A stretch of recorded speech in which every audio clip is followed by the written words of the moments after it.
And here we go. We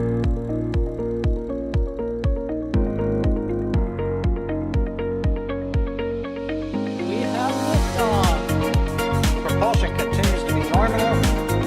R68 chamber pressure looks good. Following up. Roger, roll, planet. Water towers fly! Yes! Echo down to nominal. Flight downside FD off. Bring in FD off. Off. It's orange! 125! Oh my god! Decollage. Look at this! Put that in the big bag, 343 unfolds to go. Indeed. We rise together back to the moon and beyond. If the methane would be igniting in the flare, correct? Yikes. You dead? Sure. We don't need any more of these.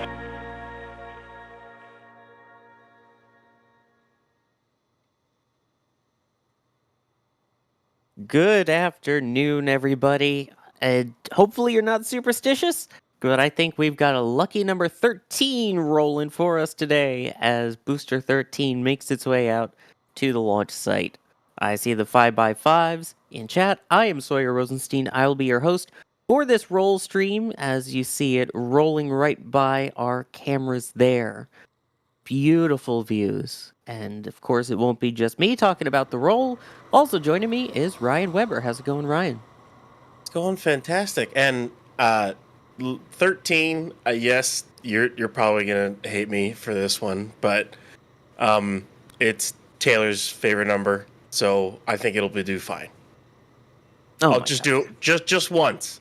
I'll just make the reference once, okay? All right, Promise, just there's your once. one and done. Yep. Just once. And then joining us from the field is the biggest Swiftie I know. I'm kidding. It's Jack Fire. How's it going, Jack? Oh yeah, I love Taylor Swift. It's going great. We got a new booster rolling to the pad. What is it, 9 days after Flight 5? That's insane. So, good day. 9 days? Mm-hmm. There's an old reference there. Reminder, as this rolls on by, if you have any questions, you can tag us at NASASpaceflight, and we will do our best to answer as many of them as we can throughout the roll here. And shout out to Mr. Kevin Michael Reed, who is pushing the buttons and pulling the levers for our stream today. So, Ryan, I mean, this seems like insanely quick turnaround, plus the fact that we have a whole bunch of closures and testing, it seems like scheduled. They're really picking up the pace. I guess the pad has held up a lot more than I even thought it would. And they're able to do engine testing or at least testing a booster 10 days after a launch, because they're scheduling stuff for tomorrow night. And then two more days in a row of scheduling. So my guess is they'll do like a tanking test or something. Maybe a spin prime and then a static fire, or tanking test plus static fire. But I guess we'll see. Either way, it's kind of nuts. I didn't think they could actually turn around this pad that fast. But I'm always willing to be surprised. So it's a Can really we take a second and talk about the weird closure for tomorrow, the 6 p.m. to midnight closure? Any thoughts on what's going on with that? Because I can't remember the last 6 to midnight. My guess is that they're rolling it now, which they'll probably lift it later tonight or later today or tonight or whatever, and they don't think they'll be ready for a 8 a.m. tomorrow morning, so they're going to try to squeeze in testing tomorrow night before they want to get to engine testing. That would be my guess. But, we'll see. Yeah, I wouldn't put it past them to maybe do some tank testing on it, at least, get some fueling going, maybe a spin prime at most, but I could see them definitely using that as a quick test before really going into engine testing and hopefully a static fire test soon. As that rolls on over to the launch site there, I mean, Jack, while I have you here, it's got to be strange or exciting. What is it at this point for you, knowing that you just saw them catch a booster, which they caught a booster, and now already 13's rolling out? On a booster, Sawyer. Yeah, I mean it's wild. The fact that they were able to roll Booster 12 back so quickly, it just made it look easy. They were just making it look easy, and it's getting to the point where we can really see over the next year or two SpaceX hitting their stride and this becoming essentially normal. And we just talked about in our in this week's Starbase update, like if they keep launching these things and landing these things like this, at a certain point they're going to run out of space to keep them. But it's just really cool to see because after a launch, you see a full stack is so spectacular, and then the doldrums afterwards, where it's like, what do I even point my camera at? Well, SpaceX definitely gave us something to point a camera at today with Booster 13. Can't believe, yeah, they're running out of space, which is ironic for a space company. Oh, and just along with the fact that they caught a booster, they also just literally like 20 minutes ago grabbed the hot stage ring out of the Gulf of Mexico. So, They caught a hot stage ring? They didn't catch it. They fished it out. They took a big fishing reel and pulled it up. Yeah.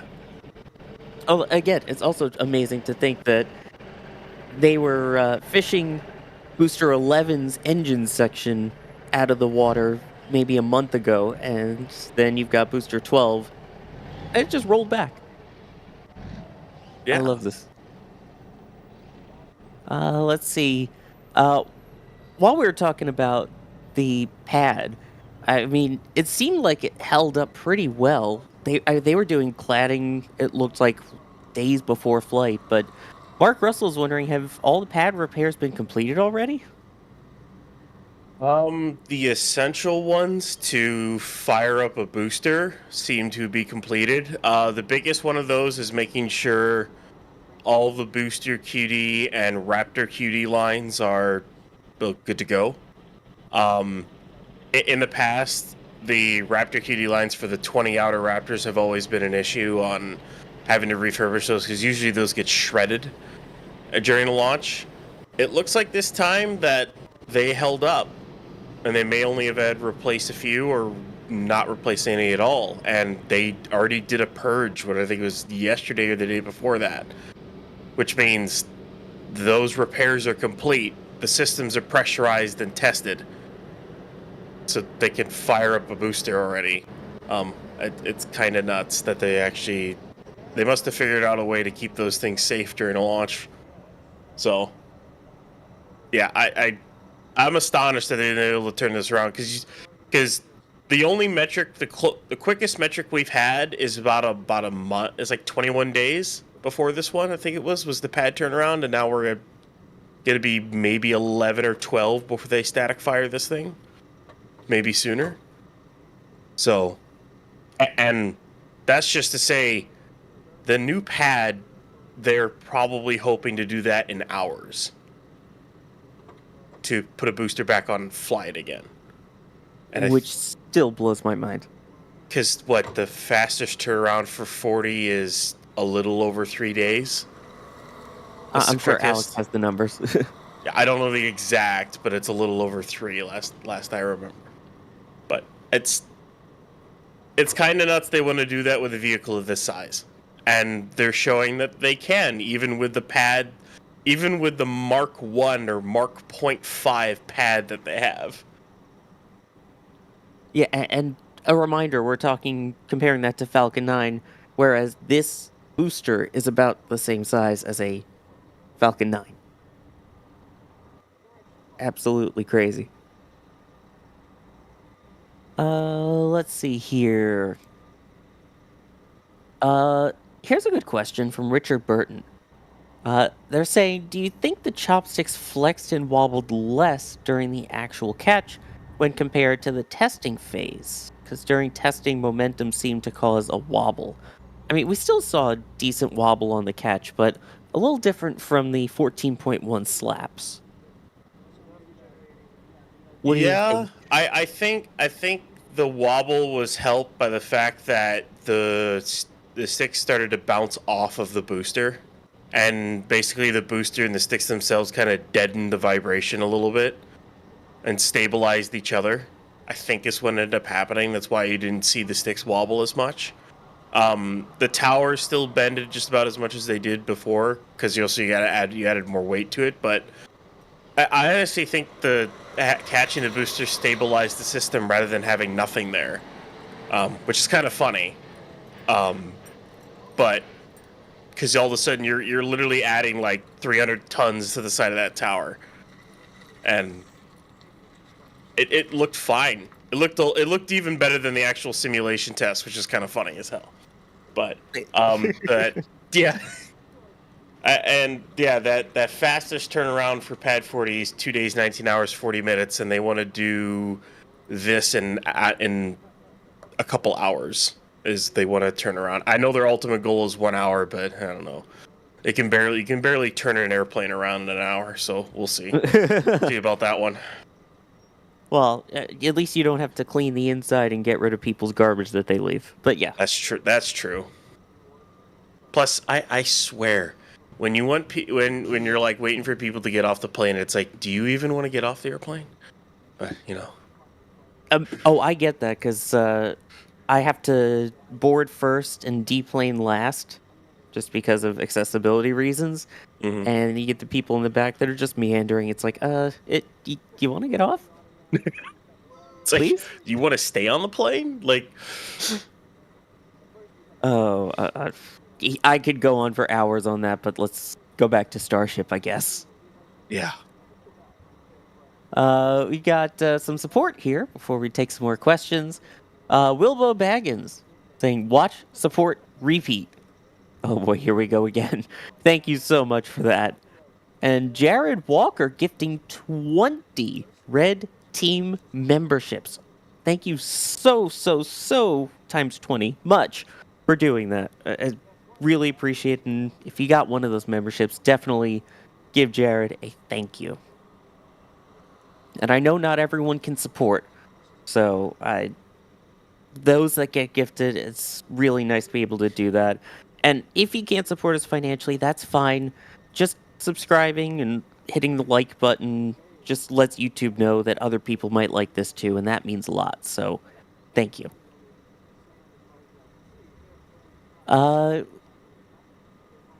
Let's see. We've got Timmy G asking, is a ship catch planned for the next flight? I don't know if we've got any word yet on a ship catch. I can't catch next ship anyways on next flight. It's going to be several flights before they catch a ship. They don't have the hardware to do it right now. What hardware do they need for the ship then? They need some kind of pins like on booster. And for ship, it would have to be deployable. Like basically you would have to have shuttle, like the shuttle main landing gear doors. You'd have to have something like that on the side of Starship, and those open and deploy with pins, because the pins wouldn't be able to survive re-entry in the current state. It's going to be interesting to see what SpaceX comes up with for ship catching, but right now they physically cannot do it. So it's going to be a bit before they get to that point. Also worth noting that the shuttle gear was gravity dependent, basically. It would drop, and it's not like an airplane landing gear where you could retract it and then it closes back up. Although I guess with a ship to start, you wouldn't need that. But this feels like something that maybe once we get into V2 of the ship that we might see. Yeah, the first two Block 2 ships don't have it. We know that. 33 and 34 don't have it. We don't really know about 35 yet, but so far the first two don't. Here's one from Shadow 200, and Jack, if you're able to, I'll throw this one to you. Anything new with Booster 13, especially as you just saw it roll past you?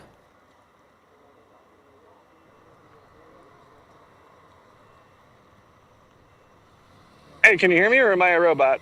We gotcha. Yeah, it sounds like Booster 13 has a lot of the improvements that we saw sort of retrofitted on Booster 12. This might be a better question for Ryan, but definitely some changes to some of the vents. Some of the added stringers, the tapered stringers are on there. But hopefully, as it comes closer to where I'm at, a little ways up Highway 4, I get a chance to get some nice high-res images of it, and we can pour over those like we love to do. Oh, we will pour over those for sure. Yeah. So when they originally rolled 13 out, by the way, they started building this thing in September of 2023, and they didn't finish stacking it until February of this year because, well, they made some design changes while they were building it. So they have added a new LOX vent to the common dome section. These are also this vehicle is also using a newer, more roundish cowbell design that'll be on boosters going forward compared to Booster 12. Hey, Ryan. Mm-hmm. I've got a disease, and the only cure is more cowbell. That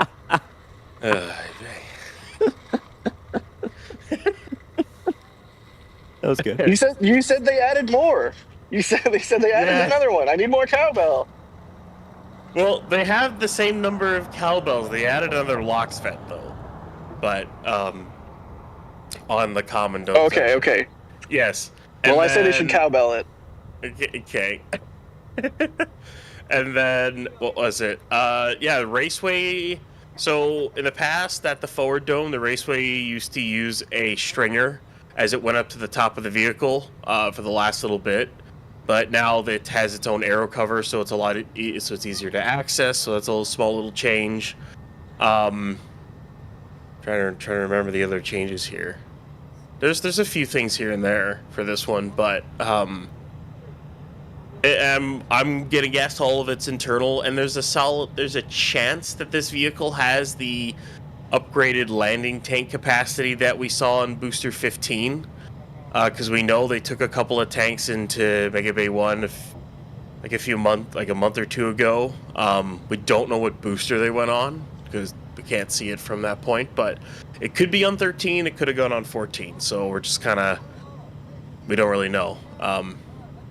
Yeah, that is something we will definitely see, and I'm sure this is going to be really exciting now as it gets close up to our highway cameras here. Oh, I love these views and love listening to the SPMTs. Absolutely beautiful. We'll let this pass by and then I'll get to more questions. Let's just appreciate the sound and the beauty.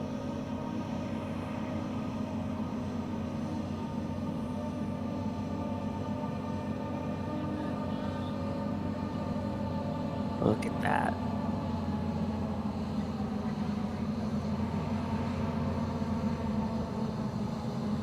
Anything jumping out looking at it, Ryan?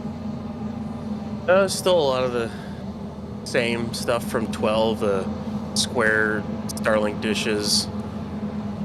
I'm kind of curious to see if there's any changes to the engine section, but we won't know that until they lift it. Yeah, a little hard to see on the transport stand. By the way, this is the newer transport stand, for those who don't know. This is Booster Transport Stand 2. The one that used was with 12 is in the garden. This is the one they completed a while back, and then they made some changes to it.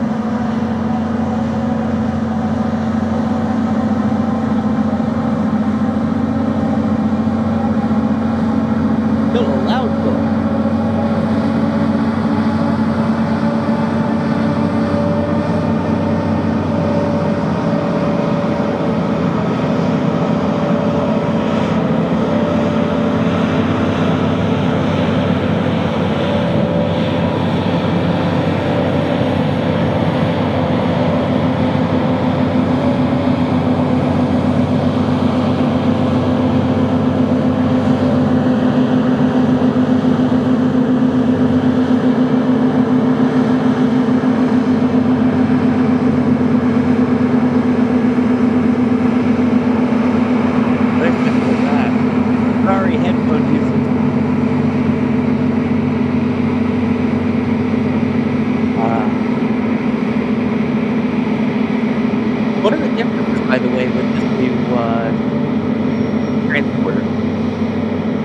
For the transporter, well, there's these big slides that where the booster hold down clamps basically go on to. They swapped those out for newer upgraded ones over the last couple of weeks. That's really the biggest change. For other than that, it's more or less the same transport stand. But I think it's upgrades that the first one will also get at some point. And they're building a third one as well. Building a third. Nice. And looks like no hot staging ring yet. Yeah, they'll probably add that over the launch site once they're ready to go. There's a solid chance. This could be the only rollout for 13. We'll have to wait and see though. But it may be. It depends on how quickly SpaceX wants to go and when they want to launch. So, yeah. That would be nuts if it was the only rollout for it. Yeah, that would be kind of crazy and kind of awesome. Now that I can kind of hear again. Let's see. Rankley, 27-month member milestone message with a good question there, too. Thank you for the continued support. Saying, what do you think the focus for IFT-6 will be? Pending regulatory approval. Oh, wait, they have that. I also heard they caught a booster, they say. Basically, it's going to be repeat. So try to catch again, and then the other part of that will be just get ship 31 through entry and splash it down. It doesn't look like they are replacing 31's entire heat shield. They're only doing the stuff around the flaps with ablative. They already tested that design, and that design's on Block 2, so there's no reason to test it anymore. What I think it was, SpaceX said it was 12,000 man-hours to swap out that heat shield on 30, and there's no reason to do it again on 31 when you've already tested it. So I think they'll do some fun little things with 31, just test some things out, but just get it towards reentry, use up the last Block 1 ship, try to repeat a catch, and then, unfortunately for everybody, just to say, once this flight gets done, even if it gets done in the next month or two, month and a half, it's going to be a bit before Flight 7. The ship for Flight 7 has yet to do a cryo, which is ship 33. So it's still going to be a while. I probably wouldn't expect Flight 7 till March or April at the earliest. So even if we do get this in November, it could be a wait. Good. I thought you were about to mention a different ship other than 33, so I'm glad you didn't. No, but 32's dead. This is dead. I thought you were talking about 26. But I wasn't going to say it, Sawyer. Yeah, I know. That's just giving Kevin more fuel. Let's see. I want to take a moment here. Thanks some support while we have a minute. Keith, thank you for becoming a Pad Rat member. Bo, thank you for upgrading to Capcom member. Love that. Capcom and above also gets access to the NSF Discord, so pop on in and say hi. Snot Garden also gifting 5 Red Team memberships, and Wilbo Baggins, thank you for gifting a Red Team membership, and also for the watch, support, repeat. Again. Thank you.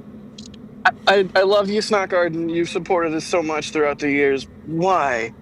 Why is that your name? Of all names. It's fun to say, I guess. Yeah. Ryan, when did you say they started building Booster 13? The first stack, which would have been the common dome onto the A2 section, was September 5th of 2023. Is when it first started stacking. That is wild. they're basically flying obsolete vehicles at this point. Like, they're so far ahead. They're already designing Starship version 2.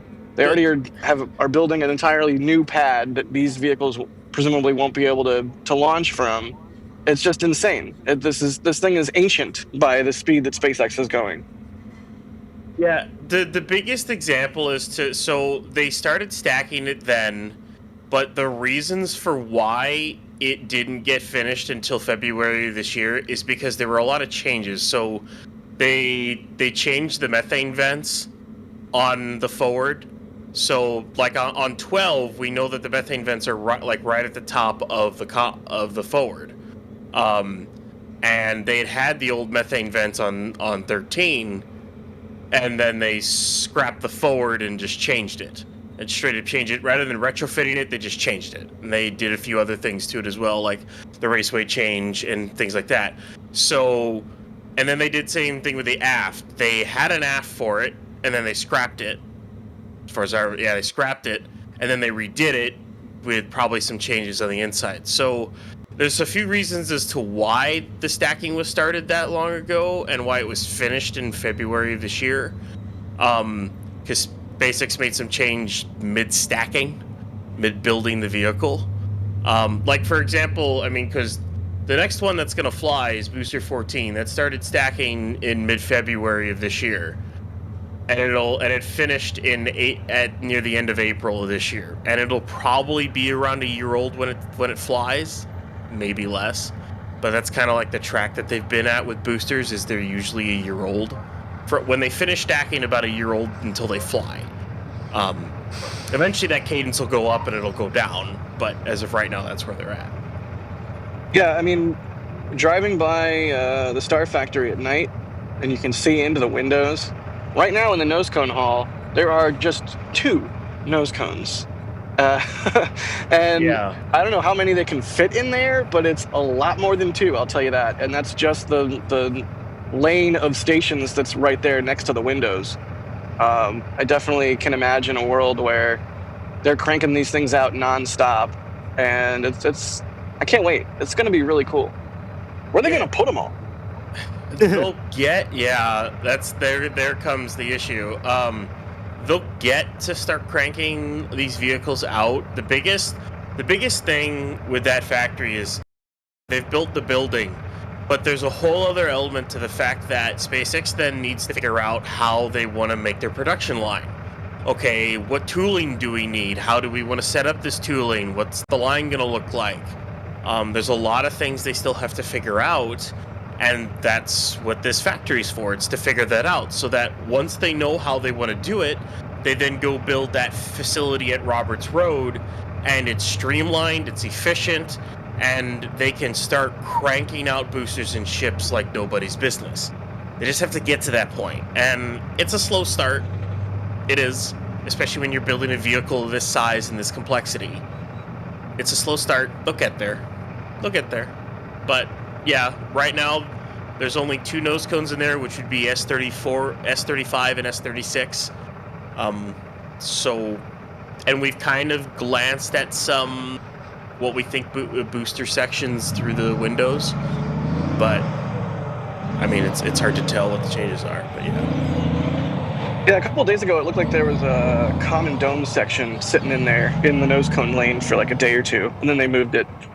Who knows? I'm excited for the future views when we get through those windows, and I'm excited for a time when it doesn't take them a year to fly a booster.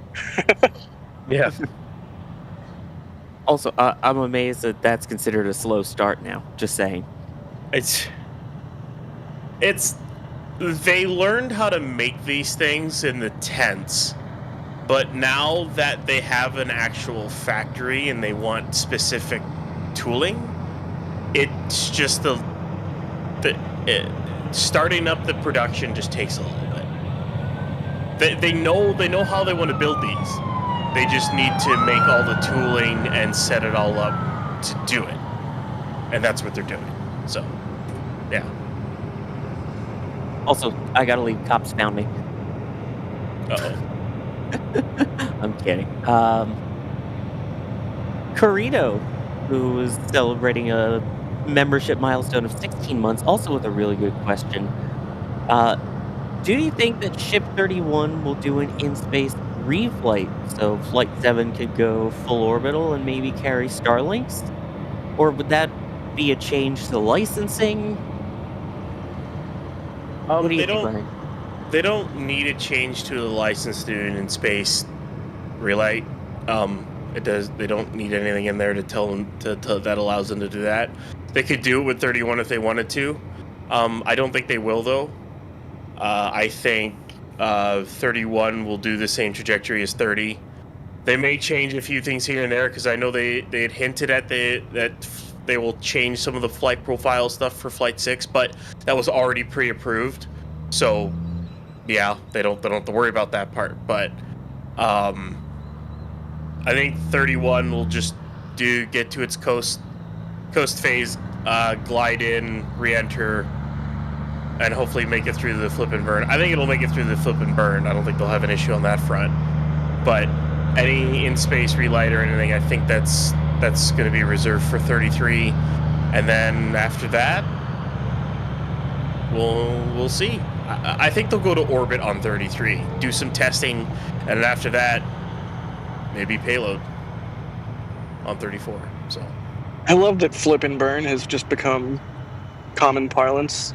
Chris G, if you're out there, we miss you.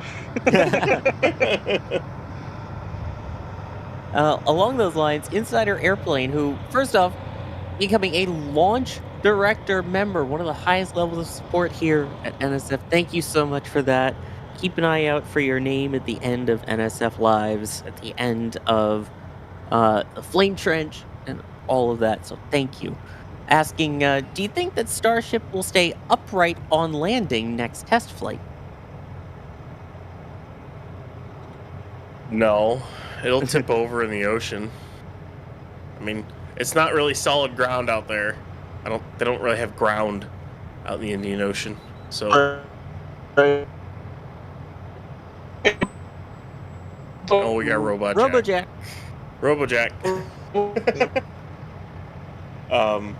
But it'll probably tip over and blow up again, would be my guess. I don't know. The first time we see a ship staying upright after a launch will be when they first catch it. And your guess is as good as mine as when they're going to do that. We still have to see the hardware for it, as we were talking about earlier. Because I did see a question from someone earlier also saying, well then, if that's the case, why are they even trying to get it to go upright? Why not just leave it horizontal, maybe try for a gentle landing to try and recover parts of it? And I think it's more just all that preparation for a Ship 30 landing, right? Or not Ship 30, well, a ship landing. Go horizontal to recover more parts of it. The problem is that in order to actually bleed your velocity off and land softly, they have to do the flip and burn. They can't do anything horizontally. You can deploy the flaps as much as you can, but at that point you're still hitting at terminal velocity, which I think at that rate is still a solid 200 kph, 300 kph or more, even with the flaps fully deployed, and that's going to smack into the ocean, and that'll definitely blow it up. The only way you can soft splash down is do a flip and burn. So yeah, and even so, their goal isn't to leave it floating. It's supposed to sink when it's done anyway. Yeah. They want it to sink. They don't want an entire starship floating in the Indian Ocean. So they'd rather have it blow up. Because if it doesn't blow up, then they have to find a way to open the valves and sink it. It'd be pretty cool though. Like a whaling ship pulls up alongside it. They're like, oh wait, what the heck? That's quite a whale, yeah.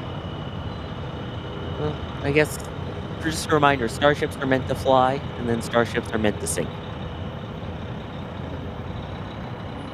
Sorry.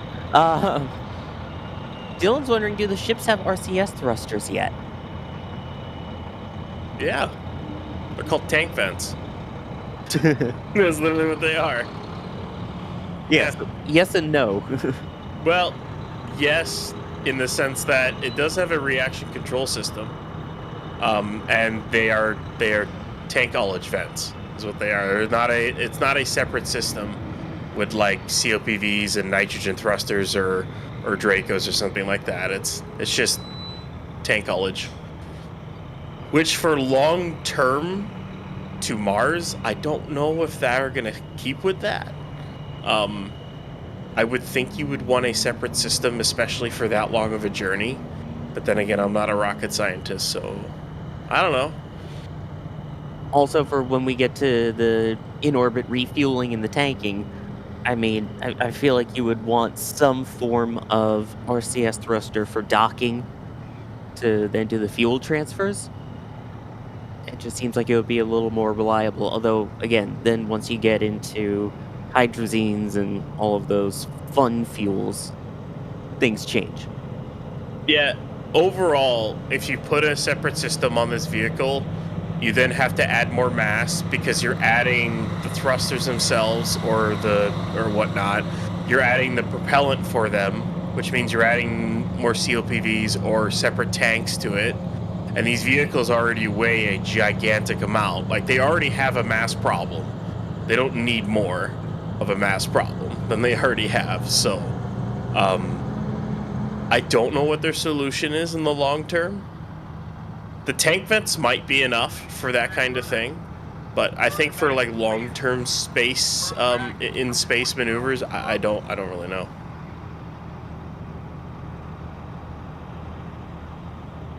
Looks like a tanker truck about to get pulled over by the sheriff there.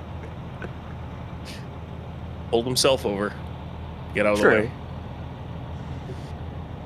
the way. We listen to the cop with the megaphone there. Yeah, you can't park there. Yeah. Yeah, you see that giant thing coming your way? Yeah, I'd watch out for that. I feel like we'd have been avoiding the question, or I have, but we gotta ask it at this point. When launch? Start with Ryan and then Jack. When we think Flight 6? Considering how quickly they turn the pad around, the fact that they have regulatory approval and they just want to finish a few things up on Ship 31, assuming the rest of the pad work might only take a few weeks, I don't know. I mean, I could see a world where it launches by the week of the 11th or the week of the 18th. I could see a world where it does that. In a world. So yeah, if I were to straight pick a date, let's go November 14th. Wow. Jack, what do you think?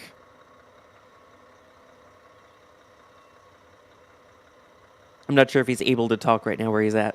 Yes.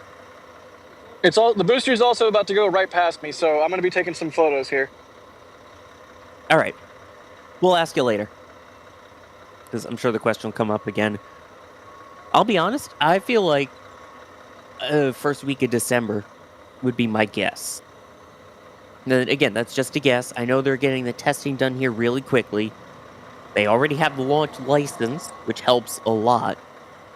I don't know if they want to do any other tanking tests separately with the ship, or if it's just going to be roll it out in a week or two, let's say, stack it, and test all of that integrated. Even so, with that, I feel like then you're getting into mid-November, then you run into Thanksgiving. So that's why I feel like first week of December. Interested to see what chat thinks, too. Full optimism. Oh, this is hilarious. They're making the methane truck back up. That's hilarious. If that were methane in the truck... It's not methane, I think it's oxygen. Stop it, Sawyer. It's oxygen. Oh yeah, it's oxygen. Anyways, it's Good old oxygen. 1073. Thank you. Yeah, but what I would say, full optimism, the 14th. Realism, first week of December. We'll go with that. Yeah. I guess there's always delays. There always is. But SpaceX can go at their own pace because as soon as they're ready, they can go, basically. They just have to get. They always have to get that final launch approval from the FAA. Everyone does for every single launch they do. So that's all they have to do. This is somewhat funny watching This this is thing back all the way entertaining. up. You know those Gen Xers. Oh, no, sorry, that was Gen Ox on the side. In case you're wondering, that literally was the company name on the side was Gen Ox, which I kind of hate. They drilling more pilings? Looks like they are. I think that's a rebar cage in the air. Yeah, that's fun. More and more pilings for Pad B as they continue to build it. This feels like a face-off here of, you know, the giant booster looming down on it while the truck is trying to back up. Or like this is like a Jurassic Park scene. Da-na-na. No. Yeah. Can't Copyright. wait. I don't want to do that. No. Copyright. Yeah. I started it, then I'm like, wait, can't do that. Oh boy. Well, we learned who would win in a fight in Booster versus Tanker. Booster wins. Yeah, with the help SPMT of always takes the win. With the help of a sheriff saying, get out of the way. Yeah, turn around. What are you doing? Move. Oh, jeez. As we get more beautiful up-close views on this here, we've got Peter asking, when do you think they'll go for full orbital? And also, would it be without a payload or just send in a few Starlinks? In 2 flights. Ship 33, Booster 12, Booster 14 will go to orbit. I don't know how many orbits they'll do.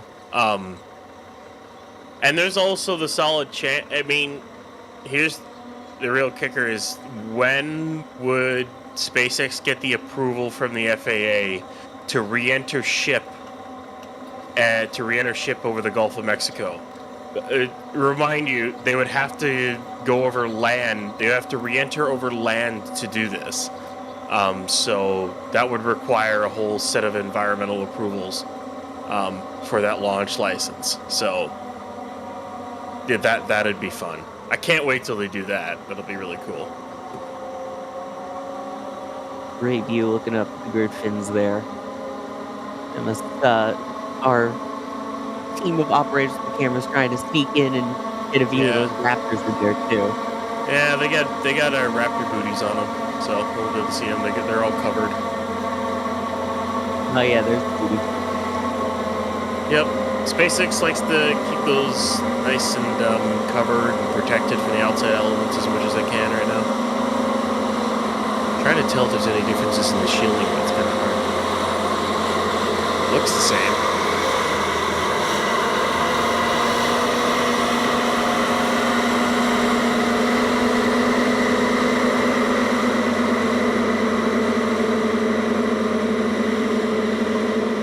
Love it. Love it, love it. Also, the counterweight now with the giant SpaceX logos on them. Yeah. Oh, that view. Gotta admit, this is moving pretty quickly here, too. They went on the Highway 4 at about, what, 12:05, 12:08? They've done the moves in 45 minutes, for 45 minutes before, so it's a little bit longer, but it's about the same. Oh, Yeah, when you it's- see the speed of it going right by those little cameras. And you realize that you've got, what, about a 70-meter tall structure just rolling? Yeah, it's just a 70-meter tall, 9-meter wide, like 260-ton booster. That's all it is. Nothing else. No. Traveling faster than a lot of the drivers here in Florida.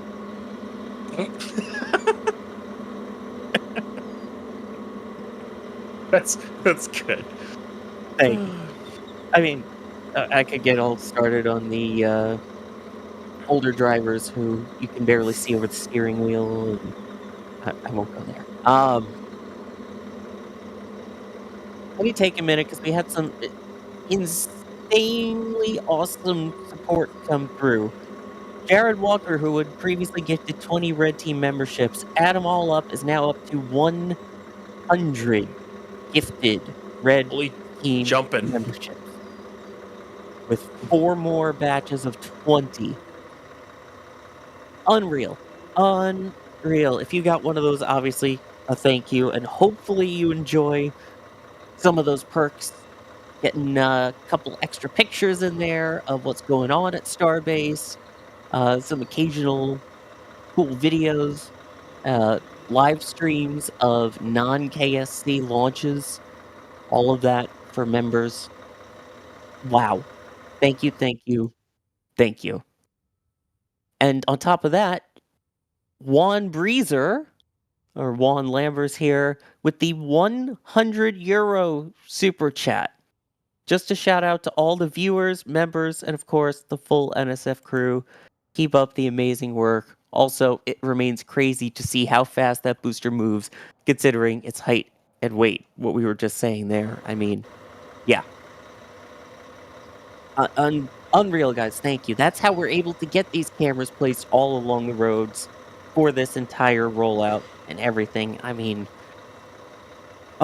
we couldn't do it without the support.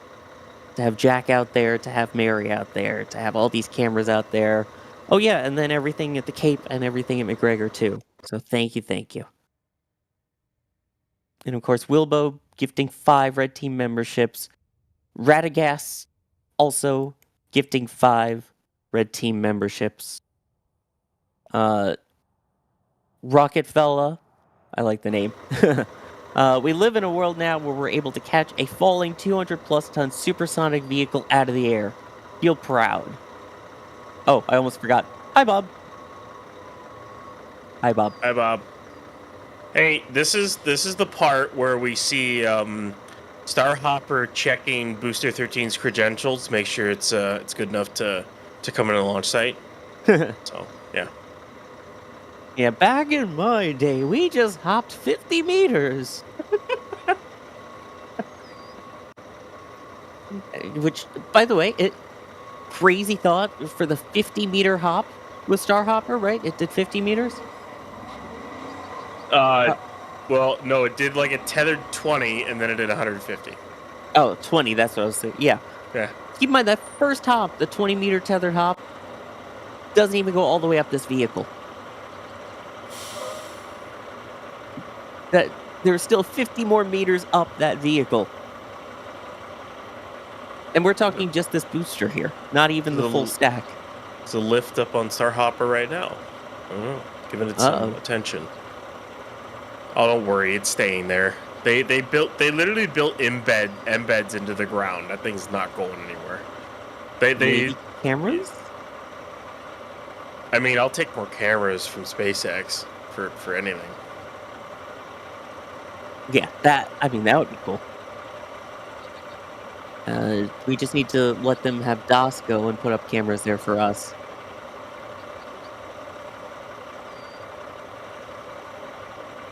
Let's see. Chris Carr saying, when do you think we'll see the moonship test and fly on a booster? HLS is still obviously super important. Gerstenmaier was watching very closely for the catch and all of that, and the concern obviously going to that lunar landing. When do we think that's happening? Ooh, man. They still need to do their ship-to-ship propellant test, which I'm willing to bet money won't happen next year. It's probably going to be 2026. I honestly don't think we're going to see the HLS demo mission where they go land on the moon with it uncrewed. I don't think it's happening until late 27, 28 or later. Or I should say this, I would be surprised if HLS lands before the end of 2028. Yeah. So then, which comes first? Artemis 2 or the first lander flying with. Ooh. So I think you legally have to say Artemis 2 electric boogaloo. I don't want to get into any more There you hot water go. with the cops. All right, Artemis 2 Electric Boogaloo or the HLS first test flight of one of the lander vehicles? It's going to be Artemis 2 will go first. Which, at this rate, Artemis 2... Oh, well, hi there. Hi, Hot Stage Ring. Artemis 2 at this rate is what? Based off of those OIG reports and the EGS systems updates and everything else. I know they started building the tower on the ML2. I know that, but come on. It's Bechtel, and it's already way over budget. God, yeah. But yeah, just to say this, there's a traffic jam in front of the booster, so it's not going anywhere right now. So they're trying to get things out of the way to move it in the launch site. But I don't think Artemis 2 is happening till like late 26, 27 even. Supposed to be end of 2025.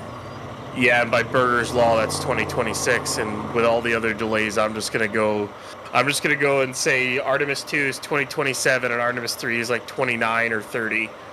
Yep. Yeah. Right, because you were just saying 26-ish potentially for the testing. Yeah, like, I mean, there's so many things that are so far behind with the, as we've talked about many times over and over again, Artemis program is so far behind in everything. Like, every single aspect of it is behind in one way or the other. I just don't think Artemis program is going to put humans on the moon until 2030 or later. Overall. Yeah, I mean, it would be nice if we get someone to say, before this decade is out, we will land a man and woman on the moon and return them safely to the Earth. I vote Jack to say that. To go on national television and say that. I think Jack should do it. I agree. Yep. Before the decade is out, etc. Sure. Etc. All the other things and bacon. Make it so.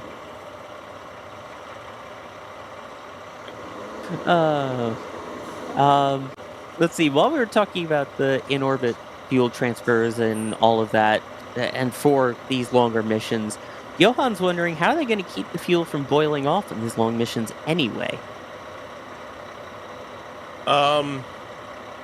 Insulation. They could add some insulation in tanks if they really want to. They can also have a way to recondense for longer missions. Things like that. I've heard conflicting things too, like how big of an issue will it actually be? I'm not a rocket scientist, but space is cold, so there is that. Obviously, the vehicle will get heated by the side that's facing towards the sun, but do a little barbecue roll, put a little insulation on there. Doesn't seem like an insurmountable problem to me. Not a rocket scientist.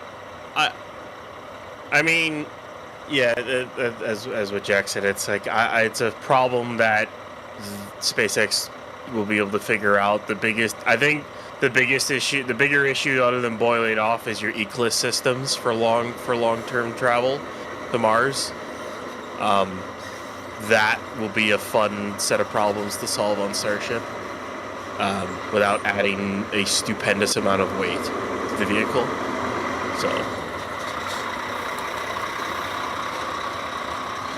Yeah. By the way, Jack, any idea what the roadblock traffic issue is here, or is it just to be determined? I can't tell. I'm not sure if there's a car parked too close to the side of the road or what. Maybe it has to do with that tanker, but we're all kind of like being herded to this side of the road. Like they're not letting anybody get any closer to the booster at this point. So I'm not sure. I'm sorry. There's a bunch of dump trucks that just decided to drive by right now. Sorry about that. There's a parked car in the way. Is that what that is on the right? You can't see it from this shot, but there's another shot I'm looking at. There's a red parked car, and that if they kept going, the stands that the booster can be set down on would literally crush it, and they're moving it right now. Oh, they're actually moving the car? They're moving the car, and they might have to move another one too. We'll see. Are they getting the people to move them, or are they towing it? What's the... Looks like they're driving it. So, Okay. yeah. It'll be interesting Do you, to see what they have to do to move those. As we see Jack, the- you remember? I don't remember what booster rollback it was. I think it was like 9. It had to have been 9 or 10. But it was rolling back to production site, and they just barely just missed the car that was parked alongside of the road. Now we caught it perfectly. I think it was trailer at the time that was over at the production site. That was kind of fun to watch. Yeah, that's always a hoot. There's a big traffic jam of cars going all the way up Highway 4 right now towards the production site too. Like they still got what, hour and 50 minutes in this closure. They're fine, but yeah, sometimes they do have those. Whoa. Shall we say close calls? All I'm gonna say is they got a couple of cement trucks in there, and that's usually not great. It's not great for that. That are stuck behind it or in front of it? It's not great to have your cement trucks just sitting there in a traffic jam. It's not. Yeah, that's a decently long line there. Yeah. I guess they forgot to clear out that parking area right across from the launch site before rolling this thing. Whoops. You usually place out white cones. That I don't. They have not done the white cone thing in a long time. It used to be a really big indication of a roll. They haven't done that in a while. This is sabotage. Well, there's cones. The SpaceX competitor. There's white cones out today. Oh, they are?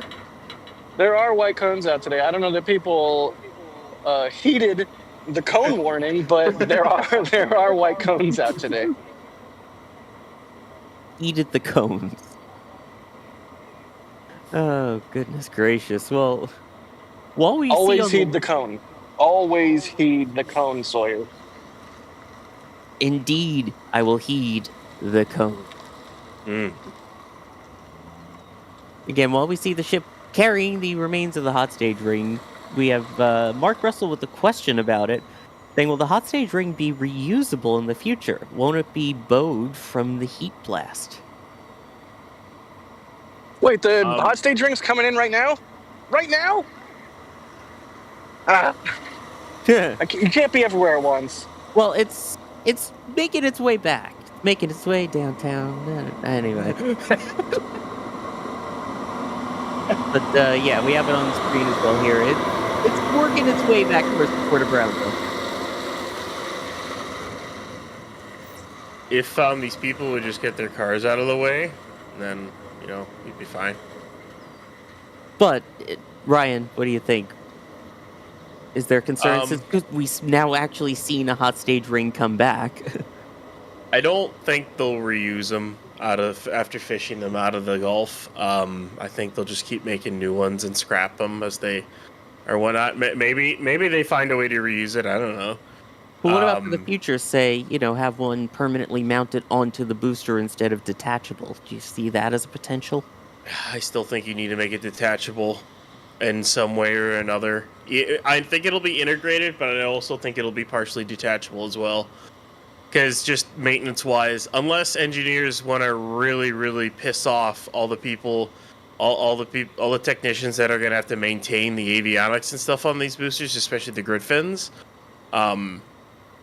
which it would piss me off if I were working on that vehicle if they decided to make that integrated and only put a hatch on it when you had other options. But that's just me. Speaking as a mechanic, that's just me. Yeah, and again, we saw a little bit of toasty color on the top of the booster 12 landing, and it'll be very interesting to see what this hot staging ring looks like once they offload it too. Yeah, I wonder where they'll take it. They may take it to Massey's for looking at, like they did with Booster 11's remains. Heck, they might even bring it into assuming, depending on how clean it is, they may take it to the near Star Factory or Sanchez. I don't know though. We'll have to wait and see.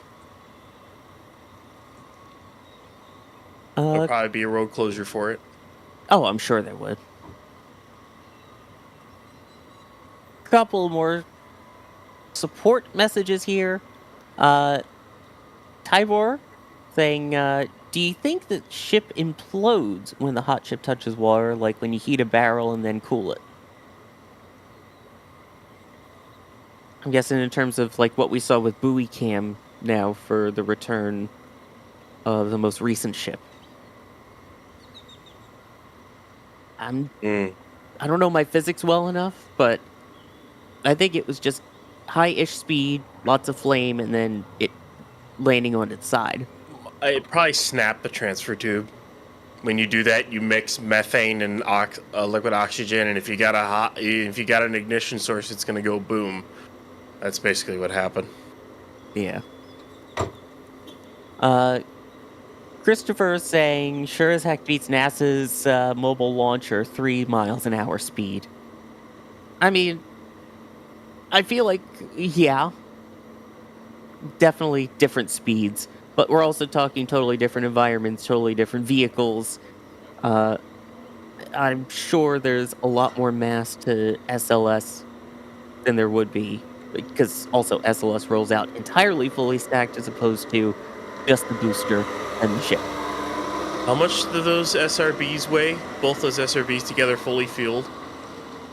Oh, trying to recall. I think it was. I mean, I think the whole thing is about 730 tons. I don't know for sure about the boosters, or 1.6 million pounds each. There we go. That's a lot. E4 Tango. Given the silly drivers out there, and I guess silly parkers as well, when do you anticipate the addition of pull-out lanes to expedite these rollouts? Jack, is there any work going on for that? Oh, I lost Jack for a minute. Oh, Jack. Then, not Jack. What do you think?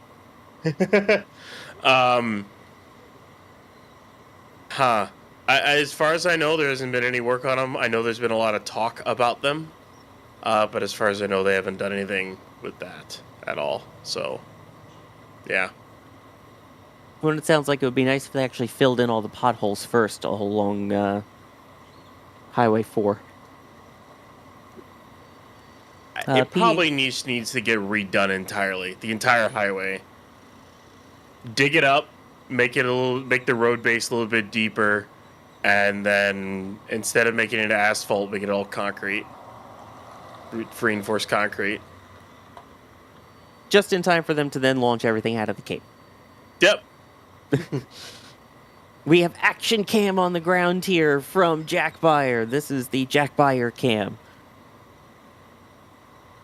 You can see him walking around. Hi, Jack. Hi, Jack. Hi, Bob. Hang on, Jake is in the way of my view here. There we go.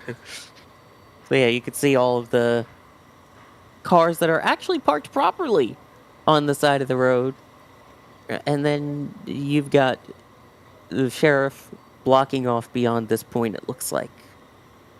That's kind of a cool perspective, because all of a sudden you're seeing this 70-meter tall booster, and then you got Tower 1 there, and then over to the side you got Tower 2. So, like, that's pretty cool. And Hopper. Yeah. Or should I say Hoppy, since Jack is now holding the camera.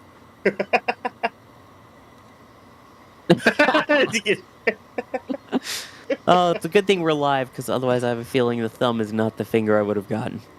This is actually a really unique view. Thank you, Jack, for doing this. This is cool. Jack Cam live. I love the animation. Oh man, this is actually a great view. It gives you a perspective because sometimes you get the really close-up tight cameras that we have, which are absolutely awesome. Don't get me wrong, but Kevin there's Michael something nice about Reed. just like, hey, if you were out there with a phone, this is what it would look like. Kevin Michael Reed with the last minute overlay there. That was impressive. This was not planned. Jack Cam was not planned like this because we didn't expect it to be stopped like this. And now, man. of course, the NSF graphics department is kind of giving him a little bit of it in the back in the back channel. So, yeah. Yeah, and people are saying it should be called Kilt Cam. Well, it's a good thing we're off of Jack's camera, so he can't give me the. So I didn't see if he did a thumbs up or thumbs down. So I'm gonna guess he did a thumbs up to that. Oh, we're moving again. There we go. And no gauge. He's not gonna go find a grackle. We have a much more interesting thing. It's called a super heavy booster. The birds can go away and stop, doing things to our cameras we don't want them to do. Please and thank you. Yeah, having to go out and clean them, we'll say.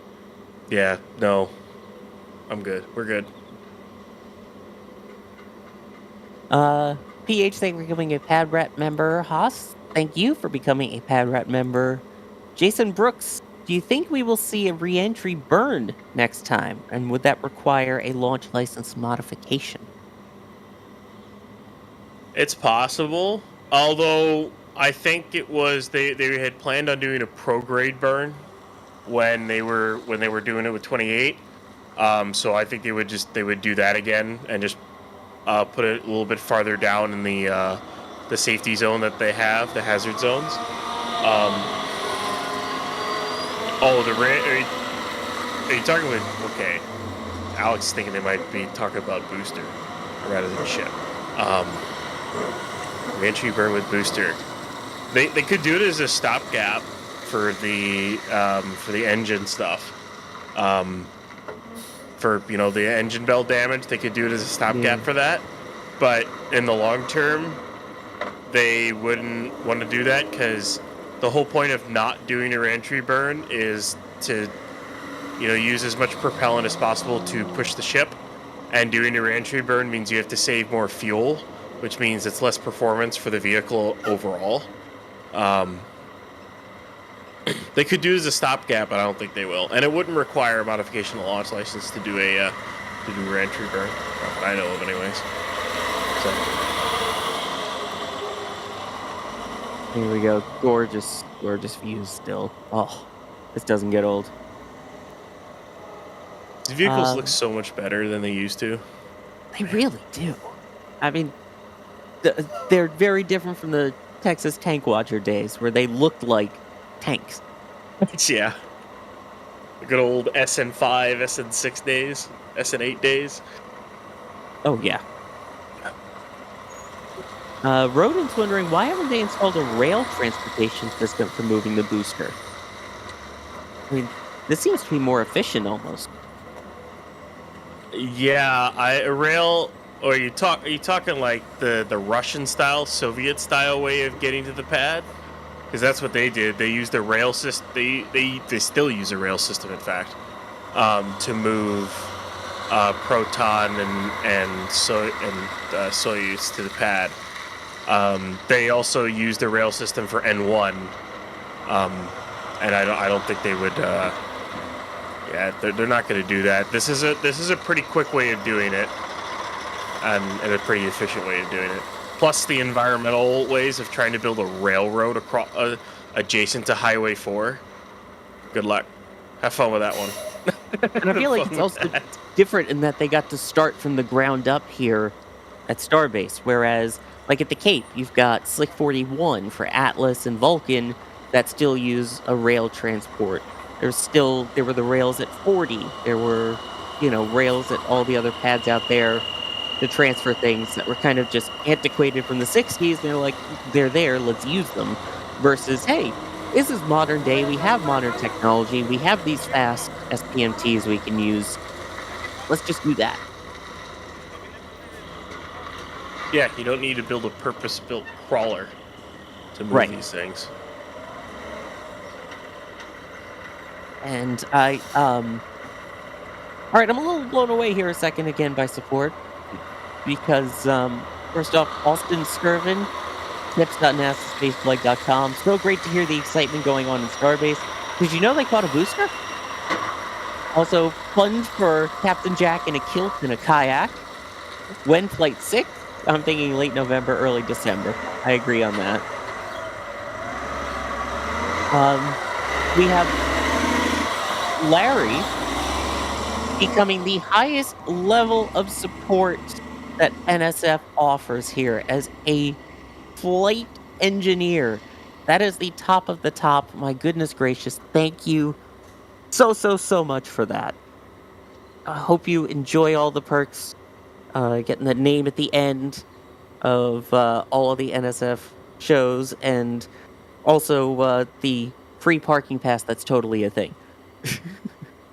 But genuinely, thank you. And Jared Walker with the $100 super chat saying, for the Kilt Cam Fund.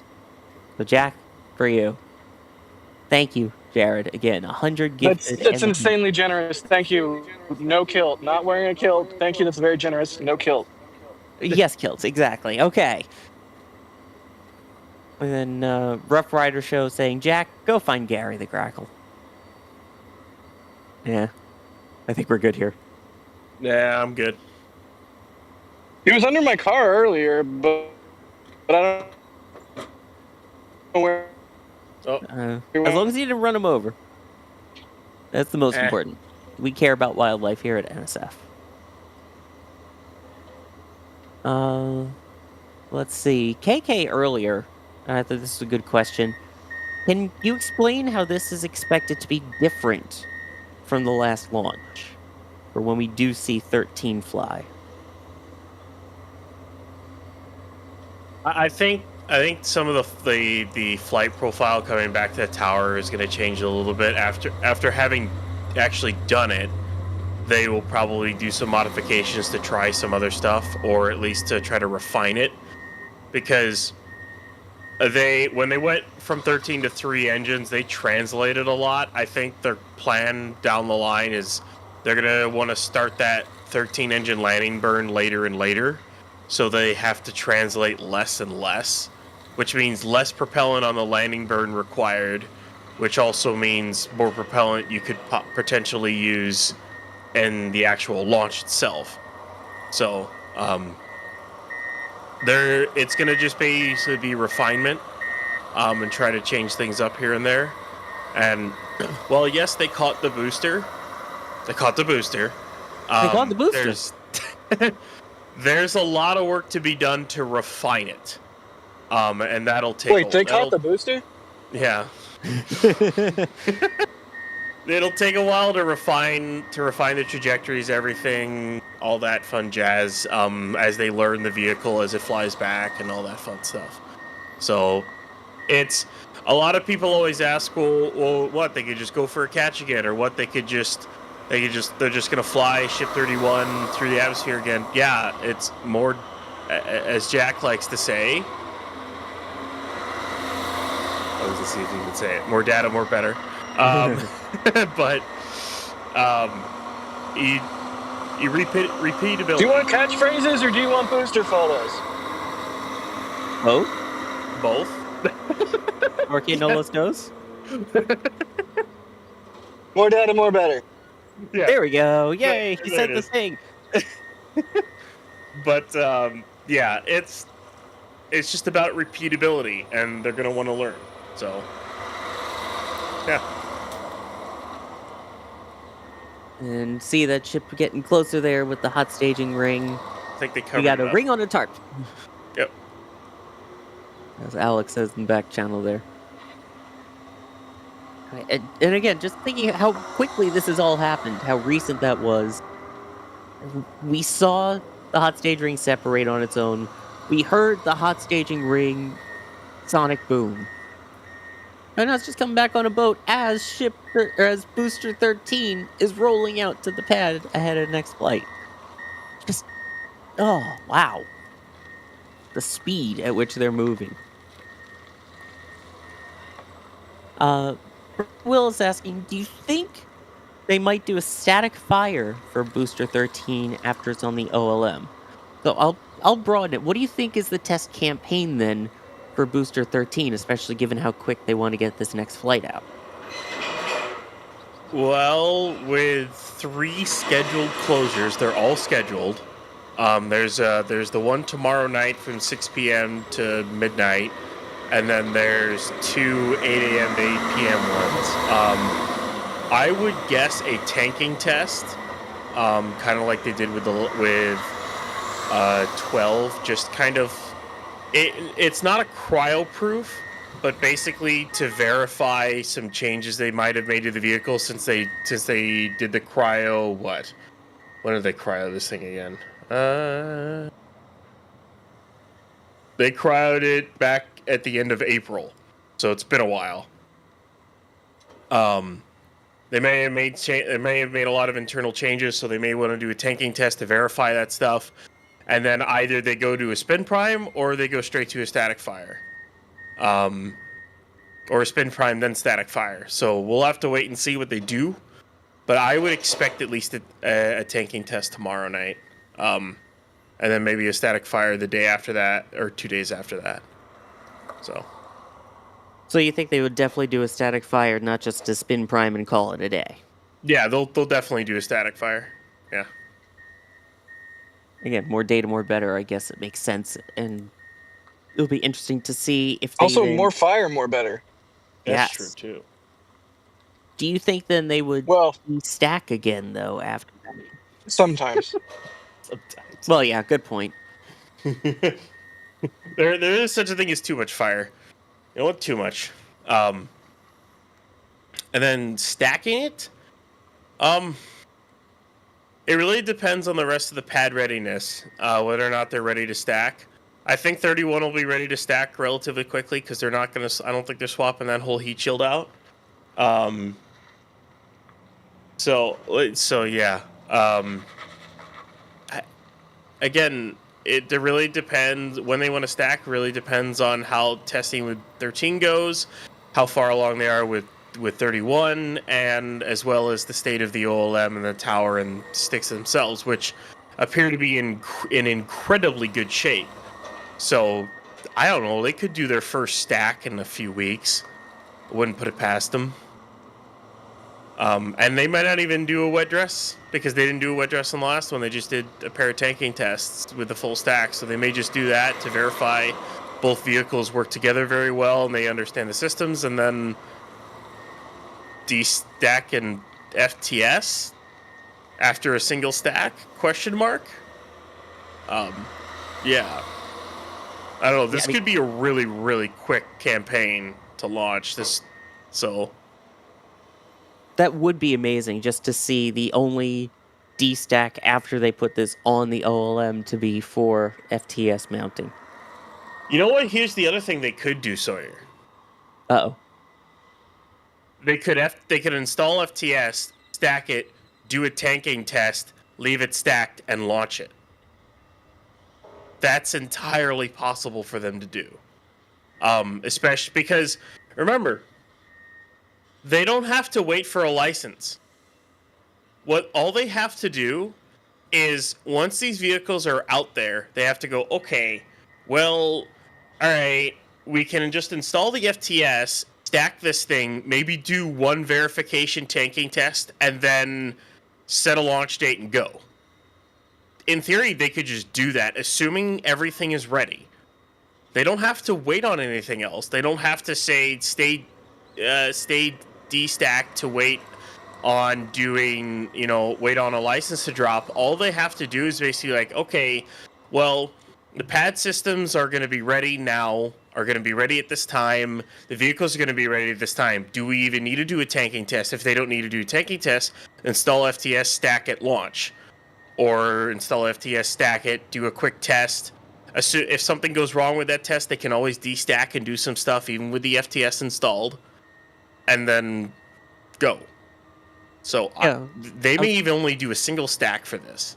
Yeah, I was wouldn't wondering put it about the past them. FTS safety of doing all that testing with it on. They're as long as the QDs are attached to the vehicles with the FTS installed, they're fine. So, because there's a hard physical stop through the QD that'll prevent those from arming. I mean, I truly wouldn't put it past them to, as soon as 31 rolls out, they install the FTS, stack it, and just go. Speaking of just go, Jack, I think you need to go and try and catch the hot staging ring. Yeah, it's already like in the shipping channel, but I have a few tricks up my sleeve, so I'm gonna jump on the road and see what I can do. Love you all. Thank you, Membies. Thank you, everyone, supporting what we do. Y'all are the best. Just wanted to say, good luck. We're all counting on you. Don't call me Shirley. Jack Fire, everybody. Thank you. As always, Yick. Let's see here. Comrade is asking, what do you think will be the last milestone for SpaceX to breach to get full reusability? Catching the ship? Or integrating the hot stage ring? Something else? They'll be catching the ship. Catching the ship and making sure that you don't... Catching the ship in such a way that you don't damage the heat shield. Which, to be honest, I don't know how they're going to do right now. Good point. Because if they can catch it and not damage the heat shield, then they can fulfill their dream of taking that taking that ship and putting it right back on a booster and launching it right away again. Assuming they don't need to do any checkouts. Now, the point to which they get, at which they understand the vehicle enough that they don't need to take it back and perform any kind of inspections or anything like that, we are a long ways away from that. We are a ways away from that. As much as they understand the Falcon 9 and they understand reusability, this is a completely different vehicle with a completely different set of materials and everything like that. So they need to understand how it works and what happens to it after re-entry and everything else. Getting Booster 12 back will incredibly help with that in terms of the booster. But they need to get a ship back and understand how it fared, during re-entry, and they may have to make changes to the ship after they do that. So it's gonna take a while to get to that full reusability, to get to that mark where they can very quickly restack these things and fly it. It's just gonna be a lot of learning, a lot of flying, and a lot of inspections. Yeah, anyone who's a shuttle fan, gotta make sure we mark the bingo cards again, knows that when you're dealing with tiles, they can be quite fragile. They're definitely fragile. They obviously withstand the heat, but you could scratch them with your fingernail. You also had the fact that if they weren't coated with a special waterproofing material, it would literally just absorb all of the water, which, keep in mind that even though they're still testing right now in Starbase, the eventual goal is to launch it from the Cape. Lots and lots of wet days and humidity and hurricanes and all that fun. So to do that and be able to catch it is going to be interesting. Like you were talking about earlier, they may have to have some kind of covered door that's also covered in tiles that they can open to then reveal the pins to catch. Yeah, it's a lot of things to learn. They have a lot of milestones and a lot of things they still have to do in order to make their dream of full reusability, a reality. Will they get there? Yeah, they will. SpaceX is some of the best engineers in the world. They'll get there. It's just it takes time. time and learning. I don't know what year I would put down that they get to that point. That's a really hard one to talk about. Like, especially like full reusability with crew. I honestly think that's mid 2030s, to be honest with you. There's so much they have to learn with this system before they do that. And I know they want to make sure that this thing is as safe as possible before they start reusing it with people on board. I think 100% we will see reusability for Starlinks before we see reusability for crew. Use that, get your testing data, get everything worked out, and then move over to the crew-rated Starship. Which, Samuel Miller wondering, once they start producing Starship over at KSC, where do you think they will test everything? Where do they test the ships? That is a big question. I don't know where they're going to static fire them at KSC. The EIS did not really talk about... I know they had talked about maybe static firing them near 39A, but they don't have a pad to do it there. Unless they make an adapter for the OLM or something. I don't know, to be honest with you. I wonder if that's where either 37 or 50, whichever one they go with, comes in.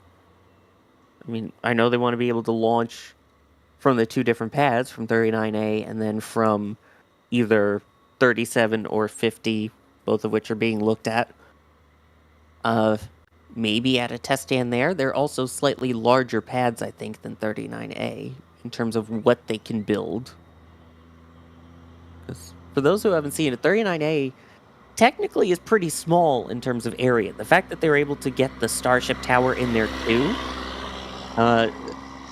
with how close it is to the main flame trench and everything, is pretty impressive. So, just thoughts, unless they end up getting some approval at some point to do testing out at Hangar X. I know they're working on expanding that to be able to build more, which we've talked about in the KSC flyovers. If you haven't seen those, you're missing out. That's a good question, though. Some more support coming in. You guys are unbelievable. Thank you.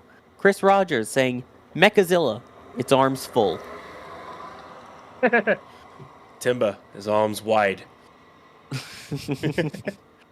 I just watched that episode recently, too. Perfect timing. Doing a TNG rewatch. The Hivecron, thank you for upgrading to Capcom. Sucker when the walls fell. What?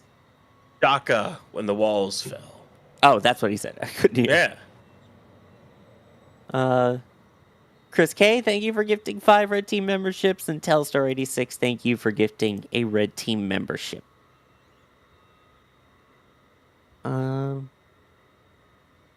GMFDP asking, where would be the next logical place to build another launch tower? I'm guessing it would just be the two of them probably at Starbase, right? And then over at the Cape? Yeah, the one at 37, one at possibly 37, or maybe 2. We actually don't know how many they plan building there. The one that's already built at 39A, and then I want I want that whole 6 at LC49. Give it to me. Oh. Just 6 towers at LC49 and be like, yep. Like, yeah, that's a thing, totally. We would hope. I would love to see that. Let's see. Weedcracker also looking ahead while we're looking forward. Who gets Raptor 3s first, ship or booster? oh man. Still probably a little... And when do you think, anyway, we would get it? Yeah, because I don't think the first few Block 2 ships are going to have R3s on them. I think like at least 33 and 34 are still going to have R2s. I think. The thing is we won't know until we possibly see them roll the engines to Mega Bay 2. But first, 33 needs to complete its cryo before that happens. That's a hard one, honestly.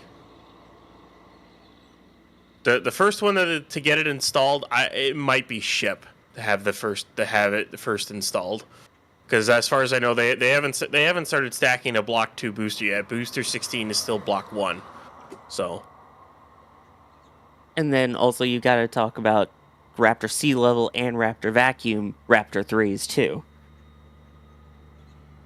Yeah, I don't know what their timeline is on R3 RVAX right now. So yeah, that will be interesting. Which, by the way, if you find this interesting and this is your first time here, first off, hi, thank you for joining us. We are NSF. We are an independent news organization covering all things space, from Starbase to KSC, McGregor. We occasionally go out and cover launches at other sites, such as Wallops Island, Virginia, Vandenberg, California, and glad to have you with us. If it is your first time, definitely, and you're enjoying it, hit that subscribe button and hit the like button. Lets other people know that you like it too. And even if you are subscribed, just make sure you got that notification bell turned on so you know when we do all of this live coverage. Because we do this quite often, it turns out. And with lots more testing coming up this week, you don't want to miss any of it.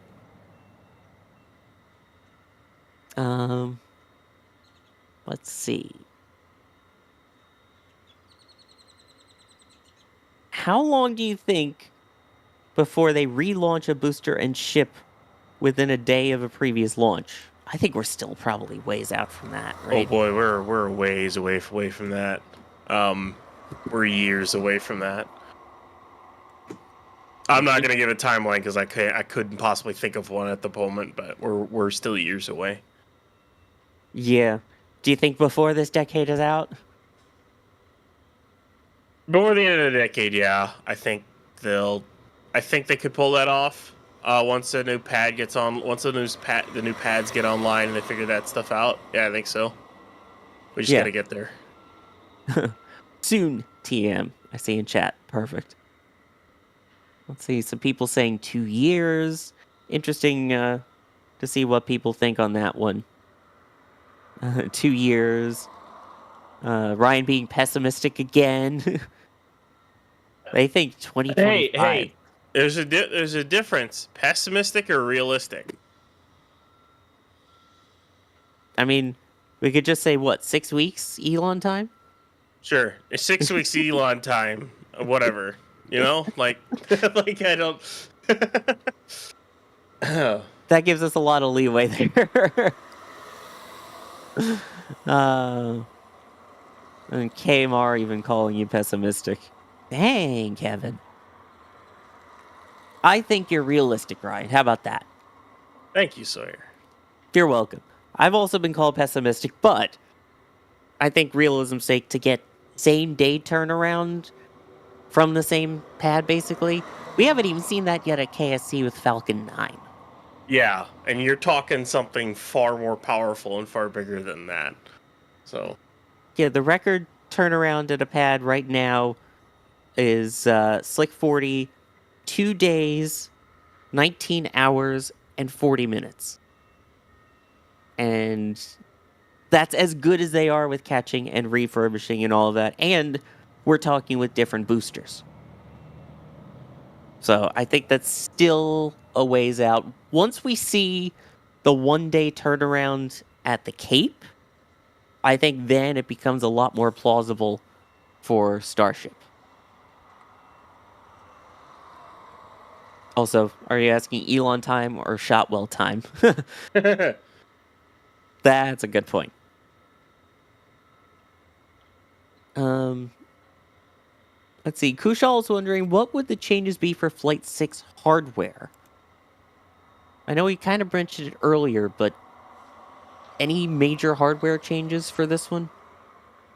Other than some of the new cowbell the new cowbells, the slight changes to the raceway stuff, There isn't a ton. A lot of it would be internal that we can't see. Some of the new vents added, valves and vents added. Ship 31 is pretty much a carbon copy of 30 minus the heat shield. And they'll probably do some little things inside 31, but for all intents and purposes, it's a carbon copy of 30. 32 was the one where it had a slight change to its QD. Because 31 will be the last ship to use a press plate on its. So later down the line, when they want to hook up a ship to a pressurization system, all they need to do is hook the hose straight up like they do with the booster. So the press plate being removed will no longer be a thing for when we watch for stacking, which will be nice to see that thing go away. You'll just have to see him disconnect the lines. But yeah, there really isn't a ton, to be honest. So yeah, it'll be nice to see some of the changes, and we'll see how well Booster 13 does. Will it perform a little bit better? I don't know how it will perform better. Maybe less translating than 12 did, but yeah. And also see if there's any modifications slightly to how they ignite or when they ignite everything to prevent that engine bell warping. But hardware-wise, yeah, that's what's allowing them to be able to launch so quickly. And I feel like that might be one of the primary goals of this flight. Isn't so much the flight itself. Obviously, you want to verify that, you can catch the booster a second time and that the first one wasn't just a fluke. But the ground processing of how quickly can we roll, check the pad, roll another one out, static fire, restack everything, and launch again and prove, hey, if this is our starting turnaround time, let's say a month, we can probably even get it faster than that. But this would be, hopefully, the quickest time between Starship flights. And that's just as much an objective as the flight itself.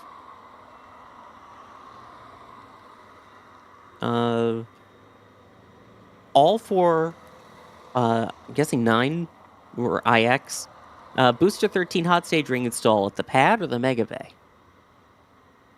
This rated I'm pretty sure it's going to be at the pad.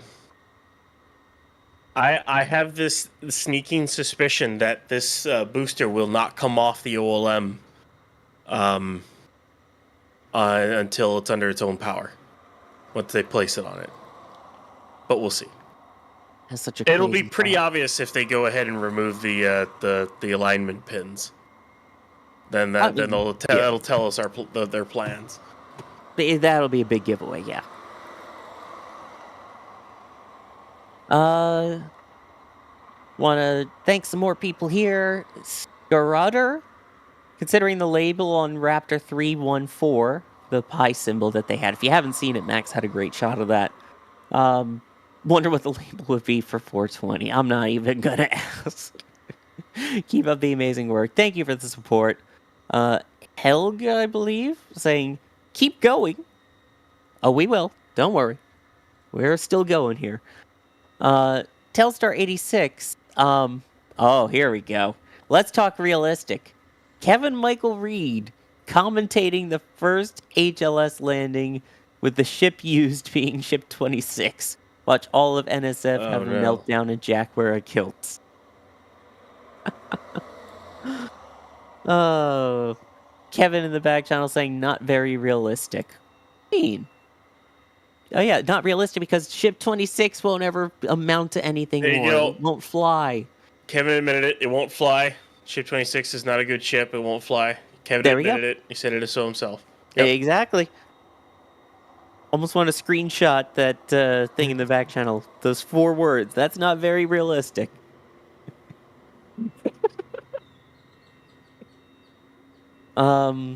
Norway Space Dude saying, I guess that a catch of Starship cannot happen until Tower 2 is ready, or else they have to discard a booster.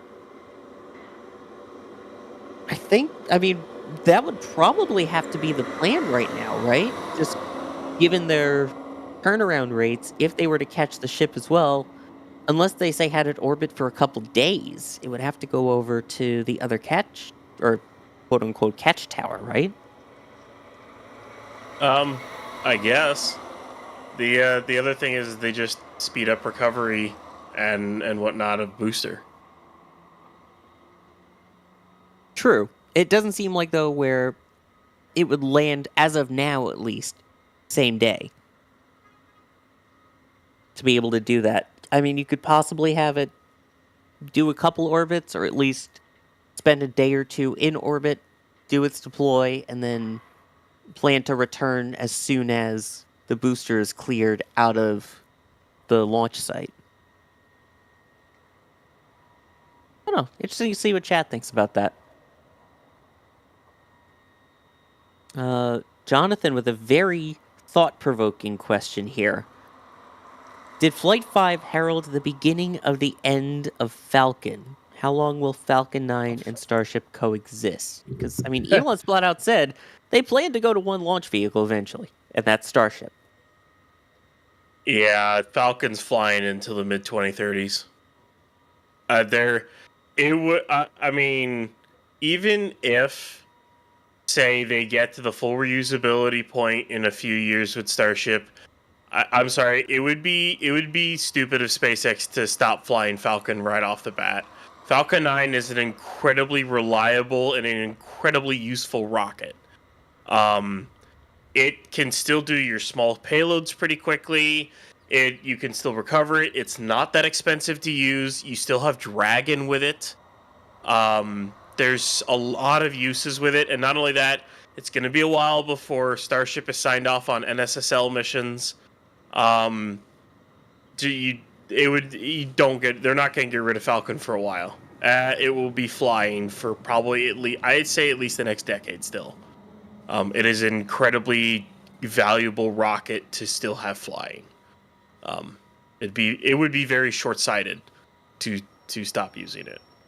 And as noted, they still have contracts till at least 2030.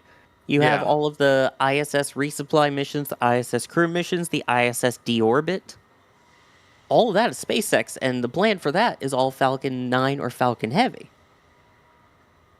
So you got at least that, and like you were saying, the national security missions too.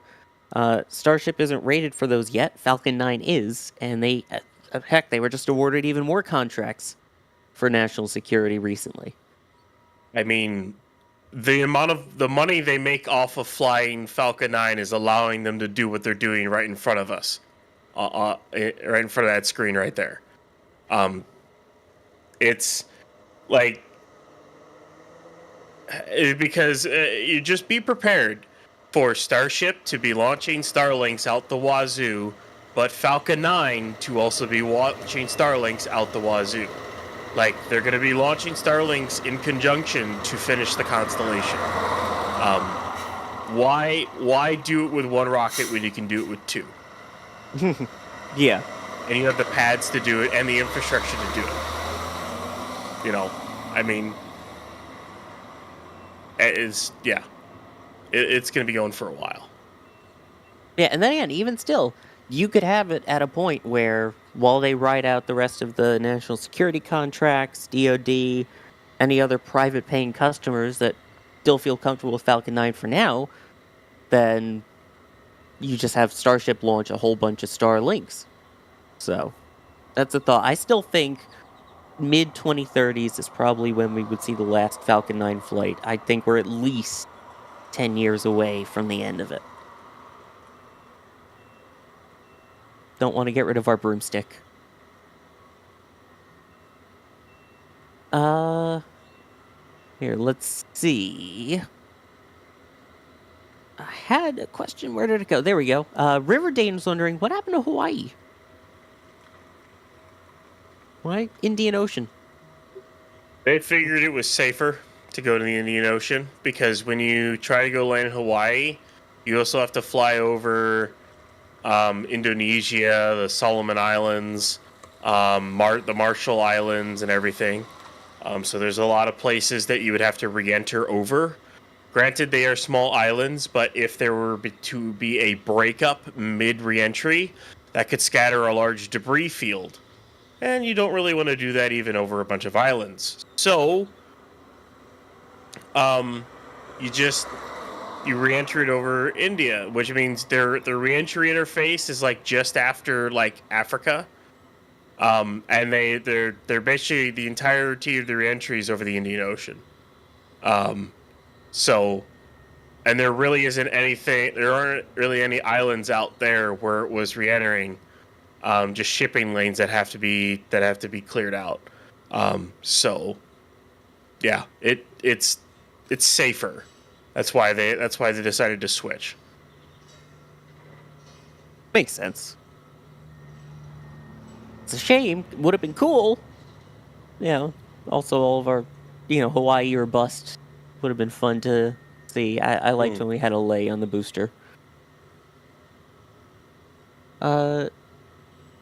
Here's one that I'll take from Booster 12 saying, why does SpaceX not use Falcon Heavy to launch Starlinks, to launch like 50 of them as they did with Starlink V1? Well, the reason they were able to launch 62 or 63, I think at one point it was, with the V1s is they were a lot smaller and they were a lot lighter. So you could fit more of them into the fairing that you had there. So that seemed a little bit more logical in that sense. Also, when you think of Falcon Heavy right now, let's say you wanted to try and fit 50 of those V2 minis. You've got the problem that it takes a long time to turn around the pad, and the only pad you can use is 39A. So, let's say you want to do 2 launches in a row with Falcon Heavy, you're probably talking a couple weeks apart, and then you've got the 3 cores, versus the fact that you could have launches 3 days apart over at Slick 40. So you would launch the same amount in 3 days that you would in one Falcon Heavy, and then by the time the next one flies, you could probably have another, 60 satellites up there.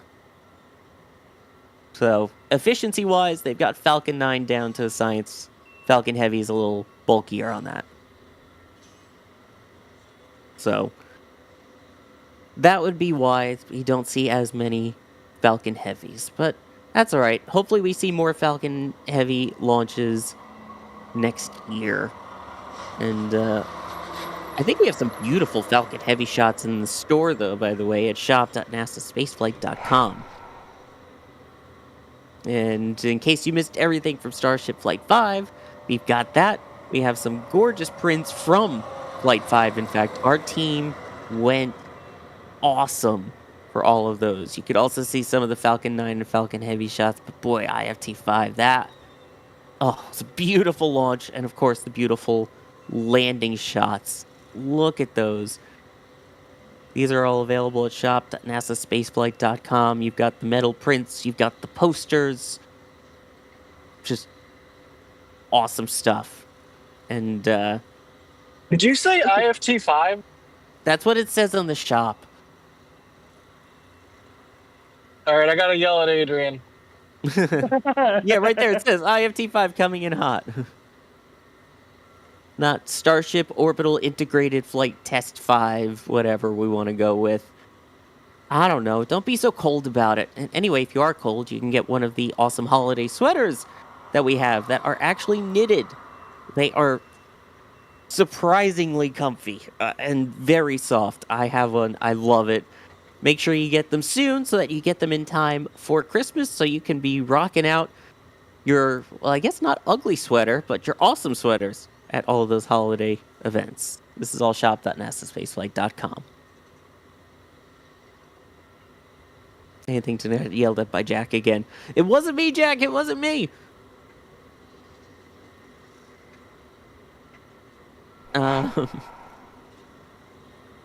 Here's one. In terms of the hot staging ring, when do you think they will add that? Do you think they will add that before they do all of this tank testing and everything, or after? After. I think they'll do it after. I don't even know if they have one ready yet. They probably do, sitting in the Star Factory somewhere. So, and they'll roll it out plus the load spreader with it, and they'll place it on the booster using the LR11K. So Anything for more awesome crane action. AMP Clip's wondering, why don't they just send something up for demonstration purpose on these flights? Why are we launching them with the empty starships? I really don't see what you put up there. You know, I mean, given it's a suborbital trajectory at that point, just to test the system, why not, a block of concrete, a wheel of cheese, some entertainment payload just to say, look what we did. And then to also test your deploy mechanism. test your Also- deploy mechanism when you start launching Starlinks. There you go. Well, yeah, true. You'd want to... Okay, hear me out. How about like 20 tons of confetti? Oh my god. They just open the payload door and it all just sprays out. How amazing would that be? If only you could see, I have my head in my hands right now. Ooh, even better. How about like metal filings? Just like 20 tons of iron filings. Bam. Meteor storm. How? No. No. Why? That sounds dangerous. More meteors, more better, Sawyer. Also, that doesn't test your deploy mechanism in any way, shape, or form. You're literally just opening the door and... Surprise! Hey, tests the door. It tests the door. Might as well throw in some party balloons then at that point, even though they probably won't survive the pressure change. Just imagine a deflated happy birthday balloon pops out. It would all burn up anyway on re-entry, wouldn't it? Yeah, that's what I'm saying. You make a giant meteor shower. It'd be awesome. Also, I have to confess, I hate balloons. Balloons are stupid. So no balloons. Why do you hate balloons so much? They're terrible for the environment. They're a waste of a valuable element, and people let them go. And you could be in the middle of nowhere, like 50 miles from the nearest human, off a dirt road in the middle of the desert. You're still going to see Mylar balloons. Don't let balloons go. Friends don't let friends let balloons go. It's just not cool. I hate to break it to you, Jack, but there are these things called weather balloons that help with launches. That's different. How Those is that aren't Mylar. They're not Mylar.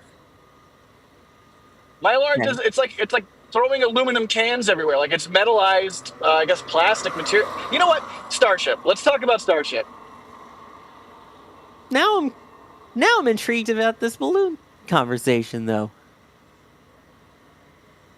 So basically, you're saying anyone that comes down to Starbase and sees you should bring water balloons. Got it. Sawyer, Yeah. stop. All right, fine. Well, while I have it for that one, Phil, Jack Kilt Fund. Also, Flight 6 patch sorted yet? It is in the works. So, as always, I believe that will be coming soon. I don't want to say exactly when yet. 'Cause I don't want to be the one to spoil anything, but soon, TM. And it is in the works. And Skull Kid Ray saying, we still haven't seen Starship launch a payload, so first payload when? Also, I can't see us having another flight by the end of the year, net mid-January. At this point, I can definitely see them flying by the end of the year. I can see them having a flight by the end of the year for this one. Another one after that, not a shot in whatever word you want to say. But yeah, no, not a chance in whatever. Not a snowball's chance in heck. Yes, yeah. And launch a payload, flight 8. That'd be my guess, flight 8. When do we get the new ships or the upgraded ships? I think that's when we get 7. I think that's Literally when the we flight get after payload. this one is when we get it. Then I could see them maybe doing a test payload of like a couple of the older Starlinks or something on 7. Wouldn't put it past them, but new everything, might as well try it out. And I mean, that's what we saw as soon as they got the first ship into, well, I guess past the Kármán line, we'll say. They did the payload bay door test, which didn't go super well, but they did it. I could see them maybe trying something similar right away with as soon as they get the Block 2 ships into space. Wait, I have a new payload suggestion. They should do Garfield phones. You know that one beach in France where all the Garfield phones are like washing up? They should launch like 100,000 Garfield phones on Starship, and then some of them will make it through reentry, and we can continue the Garfield phone meme. I think that's a valuable use of a Starship launch, is it not? Yes, to pollute our oceans more. That's brilliant.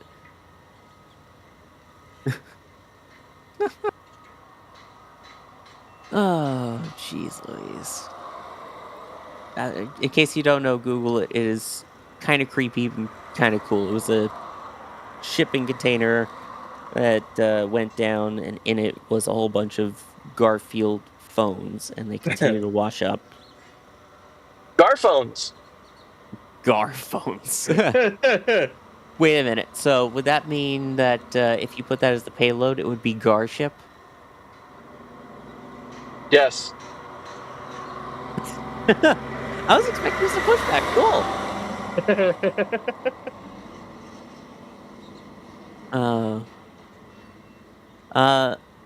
A large wondering, if not titanium, what are super heavy Greek fins made of? Steel. Just regular steel. I can't remember if they're stainless or not. I think it might be. But I don't remember. I don't remember what steel off the top of my head, but it's steel, one way or the other. Cool. Also, someone asking Ryan, what's your X handle?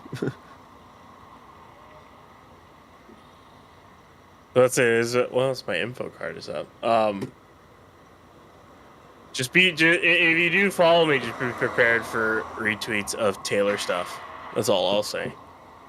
So the best way then is to probably just follow the NSF socials, and we'll retweet any cool space stuff from you. There's your info up there. Easiest though, yeah, just follow the NSF socials at NASASpaceflight on X, Instagram, Facebook. We're on especially TikTok. Possibly maybe tweeting out pictures and video of when I go see Taylor first weekend on November 3rd. So, yeah. Jeez. With a certain person from NSF. Are you really? What? And you know who? The other Swiftie. Fine. All right. I mean, I say that as I am literally planning on flying out of the country to go see Bruce Springsteen next month, so I get it. Anywho, Booster Hey. 13's between the sticks. Isn't it? It is between the sticks. Look at that. So I guess the Yeah. next question then would be when lift? Well, they need to move it forward and align it, and then bring the sticks in, and then lift it, and it's probably not going to be till either later today, tonight, or maybe early tomorrow morning. Would be my guess. So it'll take a little bit. Huh, so where could people go to keep an eye out for when they actually do the lift? I don't know. Where could they go, Sawyer? If only we had a 24/7 feed taking a look at Starbase, such as Starbase Live, which you can find right here on NSF. And I think that's where we're going to start sending people over to as we wrap up our dedicated roll coverage here. One final bit of support from Ninja Decimator. Pew, pew, pew. Saying, water balloons at Jack. I'll do it. I'd fly down to do it. Watch your back, You're Jack. allowed. Water balloons are allowed. Just pick up the scraps. Don't be that guy. I'm mad about Mylar balloons and people who let them go as part of the celebration. So water balloons I'll allow. I'm not a completely joyless curmudgeon, just mostly. Well, Jack, thank you for joining us from the field for the coverage. You got it. And Ryan Weber, thank you for your insightful commentary here as well. It's always appreciated. It's a pleasure as always, Sawyer. Cannot wait to see what testing they do at 13 and how quickly they can actually get to a flight. That is absolutely going to be really exciting. And a reminder, we have some testing closures, it seems like, coming up in the next couple of days here, too. If you don't have the Next Spaceflight app, you can actually get notifications when those closures update. We also, I think, have a command in chat for closures that you could check yourself right here on YouTube. But yeah, we will be live for any major testing here again with dedicated coverage. I am Sawyer Rosenstein. I have been your host for today. And a huge shout out again to Kevin and Michael Reed, who helped provide all of the fantastic views for this stream. We will see you for the next dedicated one, potentially a Starlink launch tonight from the Cape. Otherwise, head on over to Starbase Live. We'll keep an eye on our Booster 13 and have a great one, everybody. See ya.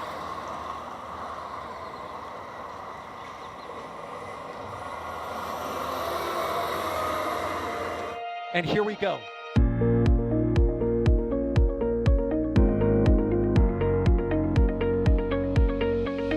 We have liftoff. Propulsion continues to be nominal. R68 chamber pressure looks good. Traveling up.